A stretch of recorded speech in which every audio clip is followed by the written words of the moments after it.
Galileo Galilei fue un científico italiano que vivió entre los años de 1564 a 1642. Perteneció a la época que ahora conocemos como Renacimiento, una época en que el pensamiento de la humanidad despertaba y se transformaba luego de un largo letargo vivido durante la época conocida como Edad Media, dominada por la superstición y la fe ciega. Aunque sí fue una época prodigiosa en las artes y la literatura.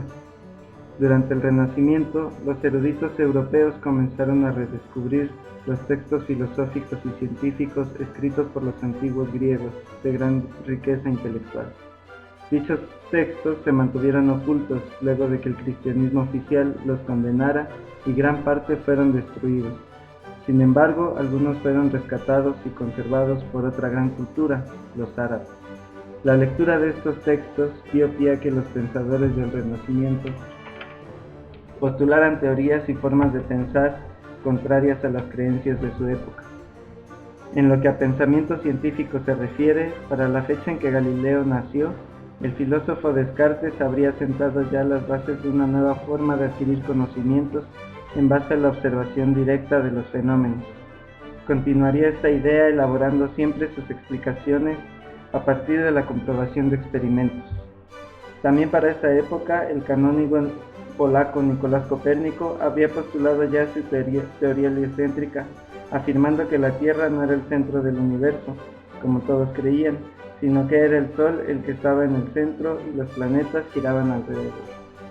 Contemporáneo a los tiempos de Galileo vivió el astrónomo Johannes Kepler, quien basado en las observaciones registradas por Tycho Brahe, dedujo que el movimiento de los planetas no era de forma circular, sino que describían elipses. Como puedes ver, eran tiempos de grandes cambios intelectuales. Las ideas previas que se tenían acerca del universo se tambaleaban y se desplomaban poco a poco.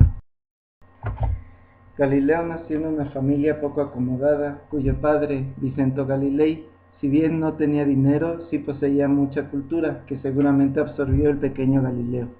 Se sabe que su padre escribió algunos tratados de música y compuso algunas piezas musicales.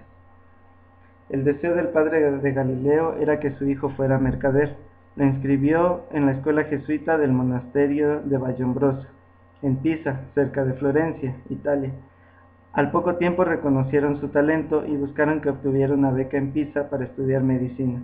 Sin embargo, la beca le fue negada y tuvo que abandonar la universidad sin haberse graduado.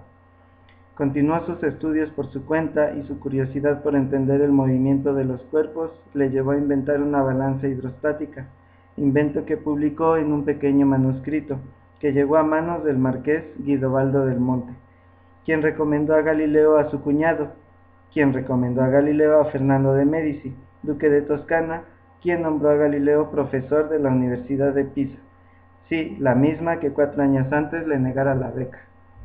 3 años después, a sus 25, ocupaba un puesto de profesor en la famosa Universidad de Padua. Fue allí donde Galileo sentó las bases de la mecánica de los cuerpos. Sin embargo, no publicó sus resultados hasta que tuvo la edad de 46 años, cuando dio a conocer un tratado con un título bastante poético: Sidereus Nuncius, el mensajero de las estrellas. Galileo tuvo miedo de hacer públicas sus ideas siendo joven, no por temor a la Iglesia católica, sino por el miedo a la burla de sus contemporáneos. En El mensajero de las estrellas, Galileo habla de sus observaciones hechas con un instrumento poco conocido en su época, el telescopio, que si bien no fue inventado por él, tuvo su mérito al construir su propio telescopio con mejoras respecto a los que había en su época. Galileo describe que la superficie de la Luna no es completamente lisa, sino que es imperfecta, algo que contradecía la creencia de su época de que los cuerpos celestes eran perfectos y regidos por otras leyes físicas distintas de las de la Tierra. Describe también la existencia de algunas estrellas nunca antes vistas y lo más grandioso de sus observaciones. Galileo descubre que alrededor de Júpiter orbitan 4 lunas. Este hecho hacía que no pareciera tan extraña la idea de que la Luna, girando alrededor de la Tierra, y ésta, a su vez, alrededor del Sol, fuera cierta. En 1632, Galileo publica su obra maestra, Diálogos sobre los dos principales sistemas del mundo. Un escrito en forma de diálogos donde Galileo narra sus ideas y descubrimientos.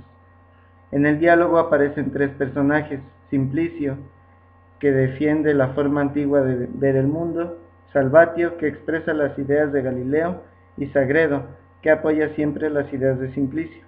A lo largo del libro, Simplicio es ridiculizado por Salvatio. Esto, al llegar a oídos del clero, causó que Galileo fuera acusado de herejía. Le fue prohibido enseñar públicamente sus ideas y fue condenado a no salir más de su casa, donde pasó sus últimos días, y murió a los 78 años en 1642, mismo año en que nacía Newton.